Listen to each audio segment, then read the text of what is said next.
Hi, this is Sweet Life, and I'm Natasha, sharing my experience eating at Eclipse di Luna. Located just outside Atlanta's perimeter in the Dunwoody area, the restaurant features tapas and live Latin music. A tapa is an appetizer, a small plate of Spanish cuisine that can be combined to make a meal. There are various meat and seafood dishes, but also a good variety of vegetables and rice dishes, including vegetable and seafood paellas. Arriving, the place looks really nice. I like the vibe. You drive up, there's ample parking, though no valet. We parked, walked into the restaurant, and were seated pretty much right away. I don't know how that might work for larger groups, as it was just two of us, myself and another person. They had live music when we visited, and when the band was playing, it was actually really good. It added to the vibe. The only drawback is they seem to take a break after just about every song, so you can never quite get into a groove. We had an idea of what we wanted to try, and our server also made recommendations, explained some of the dishes. I knew I wanted to try the paella, and he explained that we should order that first and then figure out the other stuff that we wanted, as the paella could take about 45 minutes to come out. So he went ahead, put that order in, and then we took our time ordering the rest of the stuff. When you sit down, find out what's going to take the longest amount of time. That's if they don't suggest without you asking. Go ahead and ask, are there any particular dishes or specials or something like that you think I should go ahead and just order now, because it's going to take quite a bit of time. From there, figure out what you might want to try. Ordering whatever's going to take the longest, order that first. So go ahead, place the order for that stuff, and then by the time you order the rest of your dishes, you start eating. That meal should either hopefully arrive at the same time or shortly thereafter. We ordered, and I went and checked into the restroom just to wash my hands and whatnot. And by the time I got back to the table, they had already started bringing out dishes. And actually, despite them saying there would be a 45-minute wait for the paella, that was the first dish that came out. And then within maybe 5 to 10 minutes, the rest of the food was at the table. Everything that came out looked really good, and some of the things tasted really great. I thought that they did a great job, especially with the vegetables and the side dishes. The food was pretty good overall, but I thought some things were better than others. The potato bravas was really good. They're like these crispy fried potatoes seasoned with just the right amount of salt and different spices.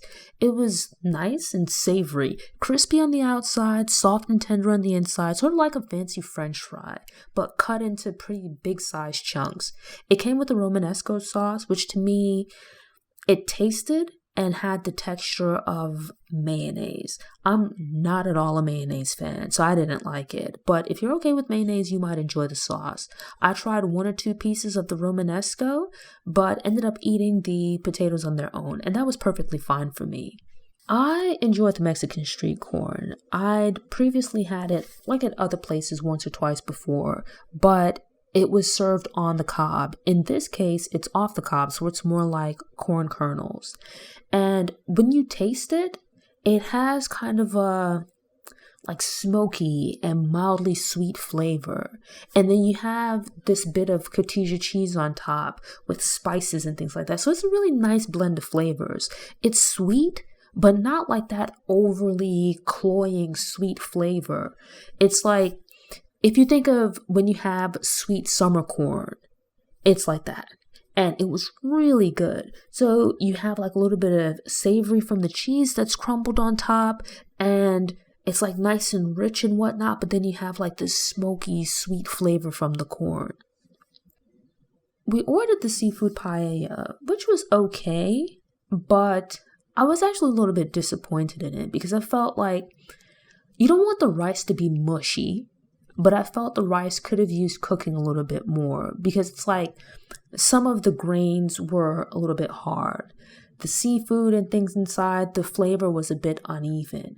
Some of the items within the paella tasted like they weren't seasoned enough. And then you had other things within the paella that were really great. The sausage in the paella was actually really good. The mussels and the shrimp as well. But there were bits of calamari that just weren't seasoned enough for my liking. Not to say that the paella was bad, but that was like the dish I was really looking forward to. And then when I tried it, it was like, it was okay, but I didn't thoroughly enjoy it. We also ordered some ribs, and it kind of came out like different cuts. You had one or two pieces that were, if you think of like spare ribs, and then these other pieces that were like big chunks of meat. It had a smoky flavor, and I'm assuming that they probably cooked this over open flame. The meat was very tender, and it had like that texture like they probably cooked it low and slow, but some of the pieces were a little bit burnt, and that affected the flavor a little bit.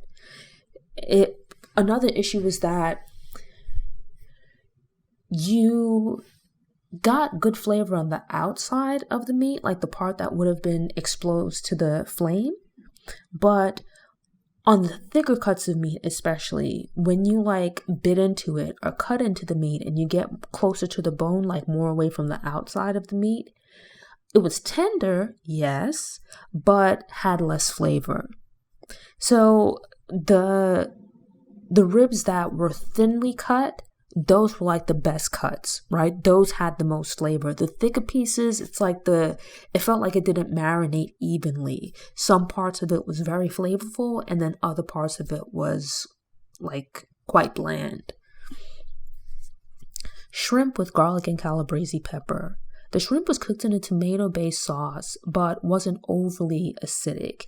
It had probably my favorite dish was the shrimp.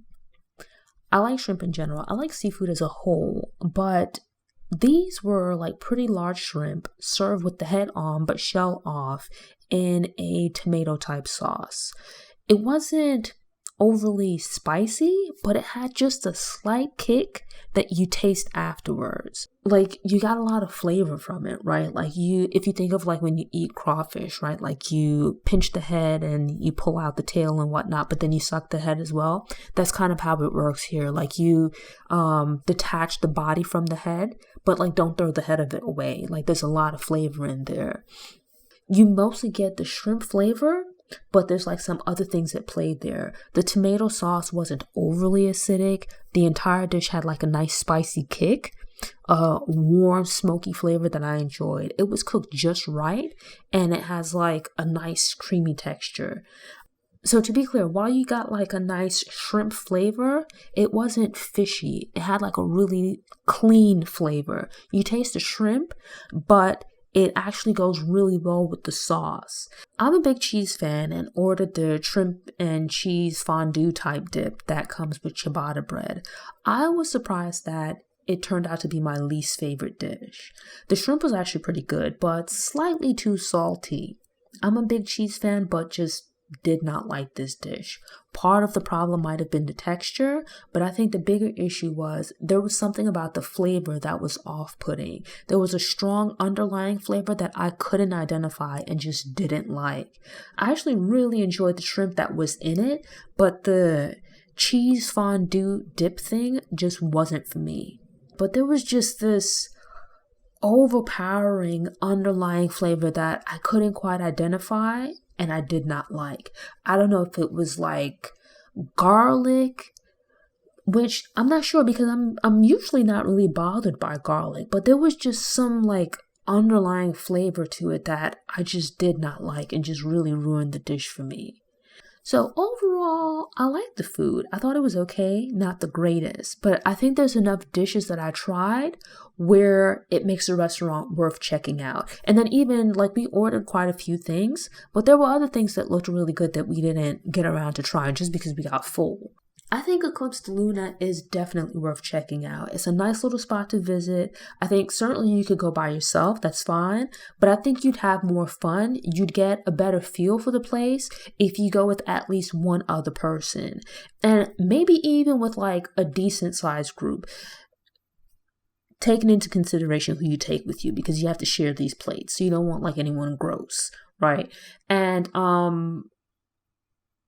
Because I think going by yourself, unless you have like a bottomless stomach, you're not going to get like the full experience, right? There's only so much you'd be able to eat. But if you go with at least one person, one additional person, or a few other people, and you guys get, you guys are willing to share, it gives you an opportunity to try more stuff.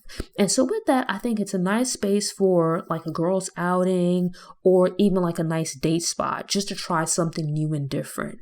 And I highly recommend it. The plates are priced in the range of $5 to $17, which presents an opportunity to try multiple things. And the variety of dishes increases the likelihood that even with the group, everyone should be able to find something they can eat, even with dietary restrictions. The restaurant has a cool and laid-back vibe and features Spanish decor. There's a live band on Fridays and Saturdays and a flamenco guitarist on Sundays. Eclipse di Luna has happy hour with drink specials on Mondays through Wednesday afternoons. Some of the happy hour days also offer painting or salsa classes. Check the website for details as specials and classes vary by date. Thanks for tuning in. To ensure you don't miss any episodes, subscribe to the channel and click the notification bell. Go ahead and click the thumbs up button if you like what you saw, and go ahead and share it on social media.